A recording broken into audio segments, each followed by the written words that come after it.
Assalamualaikum warahmatullahi wabarakatuh. Bismillah, alhamdulillah, wassalatu wassalamu ala rasulillah wa ala alihi wa sahbihi wa mawallah. Allahumma sholli ala Muhammad wa ala ali Muhammad. Saudaraku sekalian, dimanapun kita berada, semoga kita semua selalu diberikan kesehatan baik jasmani maupun rohani. Rezeki kita dibuka oleh Allah selebar-lebarnya. Segala urusan kita dimudahkan, kita dijauhkan dari penyakit, musibah, dan mara bahaya dimanapun dan kapanpun. Pada kesempatan kali ini saya akan membagikan doa sekaligus mengijazahkan doa, yaitu doa dari Nabi Khidir alaihi salam yang berfungsi untuk menunaikan hajat kita, apapun itu hajat kita. Segala sesuatu yang menjadi cita-cita kita, menjadi angan-angan kita, tujuan kita, yang jelas tujuan ini adalah tujuan yang positif, tujuan yang baik. Maka dengan perantara doa ini yang dibaca oleh Nabi Khidir alaihi salam, semuanya dikabulkan, ditunaikan oleh Allah Subhanahu wa taala. Doa ini dibaca pada saat Nabi Khidir alaihi salam bertemu dengan Nabi Ilyas alaihi salam. Jadi pada saat pertemuan itu, doa inilah yang dibaca dan berfungsi untuk menunaikan segala hajat kita. Nah, teman-teman, istilah hajat itu bukan hanya selalu berkaitan dengan kehidupan sehari-hari. Hobi atau pekerjaan yang lain pun juga bisa disebut dengan hajat. Nah, barangkali teman-teman ada yang hobi memancing atau memang berprofesi sebagai seorang nelayan, yang artinya bergantung pada pekerjaan yaitu mencari ikan. Maka doa ini bisa dibaca pada saat Anda memancing atau berangkat nelayan ke laut, ke sungai, atau ke rawa, atau di tempat pemancingan umum. Saudaraku sekalian, perlu diketahui sebelum kita bacakan dan kita ijazahkan doa dari Nabi Khidir alaihi salam ini, perlu diketahui bahwa hajat, supaya kita tidak salah paham dan salah pengertian tentang hajat. Seberapa besar sesuatu itu disebut dengan hajat, sehingga kita pantas untuk memanjatkan doa kepada Allah Subhanahu wa taala. Jangan sampai hanya iseng-iseng kemudian membaca doa ini, maka itu pasti tidak akan terkabul, tidak akan terwujud karena bukan bagian dari hajat kita. Oleh karena itu, doa ini hanya boleh dilakukan pada saat kita memiliki hajat. Nah, kemudian apa pengertian daripada hajat? Perlu diketahui bahwa hajat jika dilihat dari sisi bahasa adalah sebuah kehendak atau keinginan kita tentang sesuatu hal. Ini dari sisi bahasa. Jika kita lihat dari sisi istilah, hajat adalah sesuatu yang dibutuhkan oleh manusia dan harus terpenuhi. Baik itu berupa kebutuhan jasmani maupun kebutuhan rohani. Nah, jika kebutuhan tersebut sudah tercukupi, sudah terpenuhi, maka kita bisa disebut dengan makmur atau mencapai kemakmuran atau level makmur.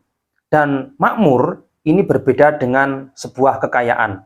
Kalau makmur ini berkaitan dengan jasmani dan rohani, jika kekayaan ini hanya bersifat materi. Oleh karena itu yang perlu kita capai adalah kemakmuran. Sedangkan kekayaan itu bonus. Secara garis besar, manusia itu memiliki 5 kebutuhan pokok yang perlu dipenuhi dan perlu diperhatikan. Yang pertama yaitu sisi fisiologi, yaitu berkaitan dengan biologis, misalkan makan, minum, kemudian butuh berhubungan seksual, maka dia harus memenuhi kebutuhan tersebut, harus mencari makan, mencari minum, kemudian harus menikah, supaya kebutuhan fisiologi atau biologis ini bisa terpenuhi. Kemudian yang kedua, manusia itu butuh keamanan. Dimanapun dan kapanpun, kita semua membutuhkan sebuah keamanan. Tanpa keamanan, tanpa kenyamanan, maka kita tidak bisa hidup tenang. Hidup kita akan gelisah, akan ketakutan, dan tidak akan mencapai ke level makmur tadi. Oleh karena itu, perlu kita aman. Yang ketiga, manusia itu selalu butuh cinta. Nah, cinta ini berkaitan dengan perasaan, baik cinta dari keluarga sendiri maupun cinta dengan pasangan. Oleh karena itu, sebagai manusia normal, maka kita itu butuh mencintai dan dicintai oleh siapapun. Oleh pasangan, oleh anak, cucu, orang tua, kakek, nenek, teman, tetangga, semuanya. Kita butuh cinta dan mencintai. Oleh karena itu, jika ada seseorang yang tidak butuh cinta, maka dia diragukan sifat manusiawinya. Dia bukan manusia. Kemudian yang keempat, manusia itu butuh harga diri. Kalau dalam istilah konsep Islam, yaitu lihifdzil irdi. Menjaga harga diri bagian dari tujuan hidup. Dan ini dijelaskan dalam agama Islam dan merupakan pokok dari tujuan agama itu diturunkan ke alam dunia, yaitu untuk menjaga kehormatan salah satunya. Sedangkan yang kelima, yaitu aktualisasi. Manusia itu butuh mengembangkan potensi diri.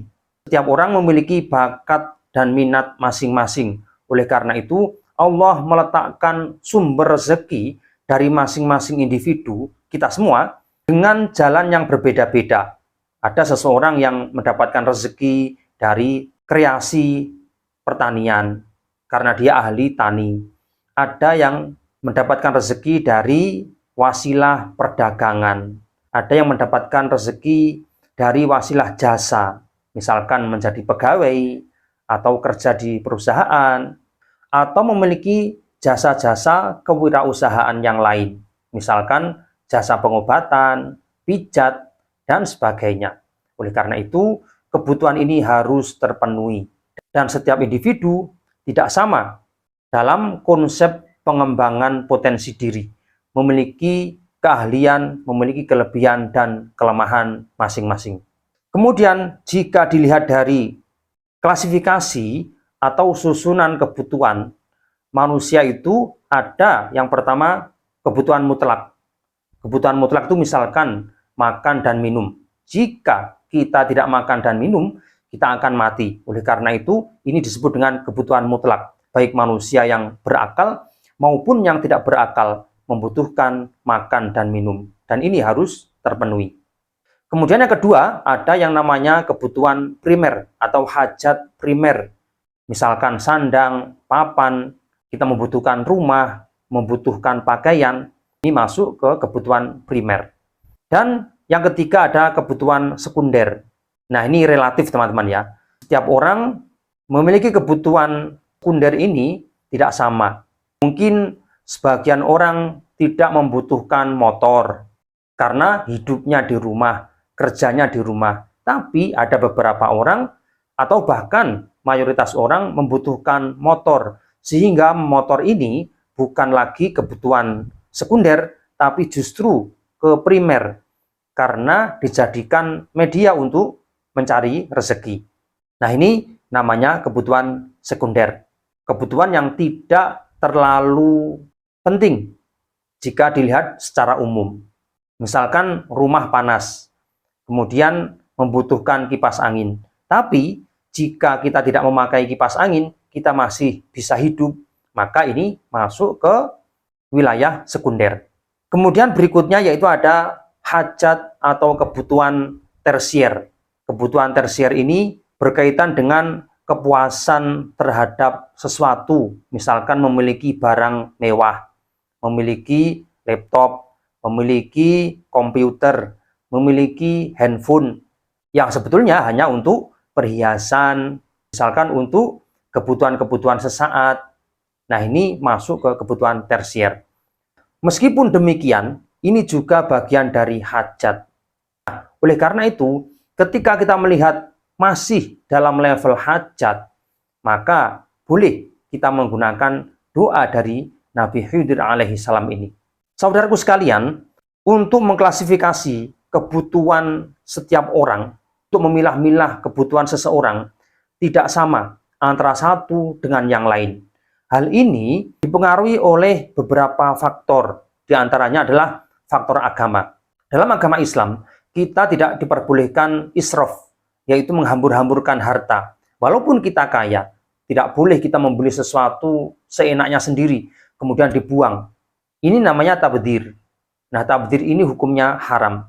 Nah, karena kita memiliki agama, maka kita tidak akan melakukan hal itu. Walaupun kita memiliki uang yang banyak. Kemudian ada faktor geografis.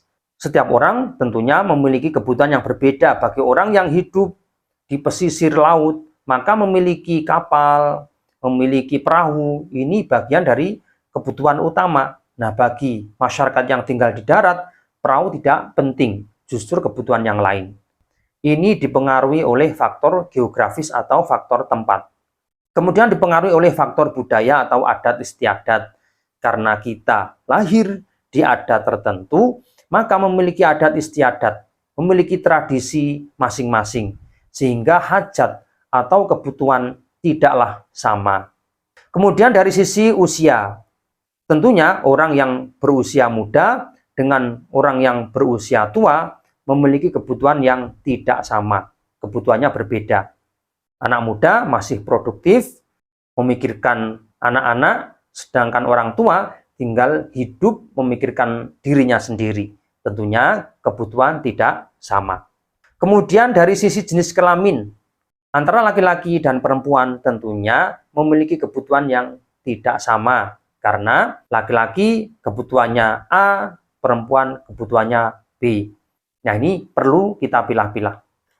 Nah, setelah kita mengetahui hajat seperti itu, maka kita boleh mengamalkan zikir dari Nabi Hudud alaihi salam. Nah, cara mengamalkan zikir ini yaitu cukup dibaca 1 kali setelah maghrib. Tapi jika kita sibuk atau terbentur dengan kegiatan yang lain, maka boleh diganti di waktu yang lain. Di malam hari misalkan sebelum tidur, atau setelah sholat tahajud, atau setelah sholat duha, atau setelah sholat fardu yang lain, boleh dibaca. Cukup 1 kali. Nah, bentuk teksnya yaitu Bismillahirrahmanirrahim. Bismillahirrahmanirrahim. La yasuqul khaira illallah. Bismillahirrahmanirrahim. La yasrifus su'a illallah. Bismillahirrahmanirrahim. Ma kana min ni'matin faminallah. Bismillahirrahmanirrahim. La haula wa la quwwata illa billahil aliyyil azim. Teman-teman semuanya, manfaat dari zikir ini banyak sekali. Di antaranya yaitu yang pertama, mendapatkan ketenangan batin. Yang kedua, terhindar dari bencana apapun. Kemudian terhindar dari mudarat apapun. Apakah itu penyakit, apakah itu sihir, apakah itu kecelakaan, atau bencana alam misalkan. Kita insya Allah terhindar dari bencana tersebut atas izin Allah. Atau penyakit medis, non-medis, insya Allah kita dihindarkan dari penyakit seperti itu dengan perantara doa ini. Kemudian yang ketiga, berfungsi untuk meningkatkan rasa syukur. Jika kita berzikir dengan zikir ini, perasaan syukur kita bertambah. Kemudian yang keempat, jika kita mengamalkan zikir ini, kita akan mendapatkan anugerah besar dan kasih sayang dari Allah Subhanahu wa Ta'ala. Dan ini adalah hal yang paling penting untuk kita. Karena tanpa ridho dan kasih sayang Allah, kita bukanlah apa-apa. Kemudian yang kelima, jika kita rajin mengamalkan zikir ini, kita akan hidup selalu optimis, yaitu tanpa rasa takut atau kecil hati atau patah hati. Kita selalu optimis dan dipenuhi dengan keberkahan. Nah, mengenai manfaat zikir ini, Ibnu Abbas menambahkan yang dijelaskan dalam kitab Al-Bidayah wan Nihayah yang berbunyi, "Man qalahunna hina yusbih wa hina yamsi salasa marrat amanahullahu minal ghurqi wal harqi wasarqi wa ahsabahu qala wa minasyaitani wasultani wa minal hayyah wal aqrab. Ibnu Abbas radhiyallahu anhu menambahkan manfaat atau khasiat dari mengamalkan zikir ini, yaitu yang pertama, jika dibaca pagi hari atau sore hari 3 kali, maka Allah akan memberikan keamanan atau keselamatan dari tenggelam, kebakaran, kemalingan, dan selalu dicukupi oleh Allah dalam segala hal.